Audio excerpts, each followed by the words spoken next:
नमस्ते दोस्तों, आज हम बात करेंगे हमारे अपने गांव हाथीखाल के बारे में, जहां चुपचाप एक समस्या बड़ी ही तेजी से बढ़ती जा रही है, प्लास्टिक प्रदूषण। हाथीखाल जो कभी अपनी सादगी और साफ सुथरी गलियों के लिए जाना जाता था, वो आज एकमात्र कूड़े का ढेर बनता जा रहा है।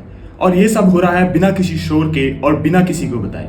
चलिए इस सच में थोड़ी सी और करीबी से देखते हैं। देखिए, हाथीखाल में एक 900 मीटर लंबी सड़क है जहां लोग कूड़ा फेंक रहे हैं। कुछ लोग रोजाना प्लास्टिक की बोतलें, थैलियां और रैपर यहाँ वहाँ डाल देते हैं। मजे की बात तो ये है कि जहाँ लोगों के घर हैं सड़क के सामने, वहाँ पे जगह साफ है। ऐसा क्यों? क्योंकि वहाँ रहने वाले लोगों ने निगरानी रखते हैं। लेकिन जहाँ पर घर नहीं है, वहाँ कोई रोक टोक ना होने से लोग फायदा उठाकर कूड़ा डाल जाते हैं। कोई नदी है ना कोई बहाना है, फिर भी यहाँ कूड़ा सड़कों पर, खेतों के किनारे और पेड़ों के नीचे जमा है। ये समस्या सिर्फ हाथीखाल तक सीमित नहीं है, हल्द्वानी के दूसरे इलाकों में भी प्रदूषण से हाहाकार मचा हुआ है। मिसाल के तौर पर रामपुर रोड पर गाड़ियों की भीड़ और कूड़े के ढेर से हवा जहरीली होती जा रही है। गौला बाईपास के आसपास प्लास्टिक और कचरे का ढेर जानवरों के लिए खतरे का सबब बनते जा रहा है। महात्मा गांधी जी ने कहा था, पृथ्वी हमारी जरूरतों को पूरा करने के लिए पर्याप्त है, लेकिन हमारे लालच के लिए नहीं। लेकिन क्या हम हाथीखाल और हल्द्वानी में उनकी बात को समझ रहे हैं? इस कूड़े में एक बहुत गंभीर चीज है, डायपर।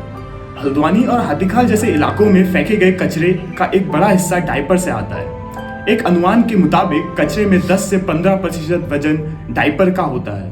ये प्लास्टिक और केमिकल से बना होते हैं जो न सिर्फ हाथीखाल की खूबसूरती को खराब करते हैं, बल्कि मिट्टी और हवा को भी जहरीला बनाते जा रहे हैं। गाय भैंस इसे खा लेते हैं और फिर उनकी सेहत में भारी नुकसान होता है। काठगोदाम जैसे इलाकों में भी प्रदूषण की वजह से सांस लेना मुश्किल हो गया है, जहां धूल और कचरा और डायपर का ढेर हवा को दूषित कर रहा है। एक डायपर को गलने में 500 साल तक लग जाते हैं। सोचिए ये कितना बड़ा खतरा है। सवाल ये है कि हमने हाथीखाल और हल्द्वानी के बच्चों को कैसा गांव और कैसा शहर देने जा रहे हैं। 900 मीटर की इस सड़क पर कूड़ा फैल रहा है और वह हमारे भविष्य को दागदार कर रहा है। स्वामी विवेकानंद जी ने कहा था, उठो, जागो और तब तक मत रुको जब तक लक्ष्य की प्राप्ति ना हो। और अब जागने का वक्त है।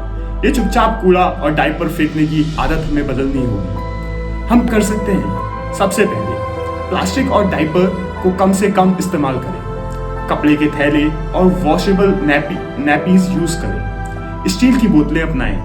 दूसरा, हाथीखाल में खासकर इस 900 मीटर लंबी सड़क पर कूड़ा इकट्ठा करने और डायपर को अलग करने का सिस्टम बनाएं। और तीसरा, अपने गांव वालों को जागरूक करें ताकि वो जहां घर नहीं है वहां भी निगरानी रह सके।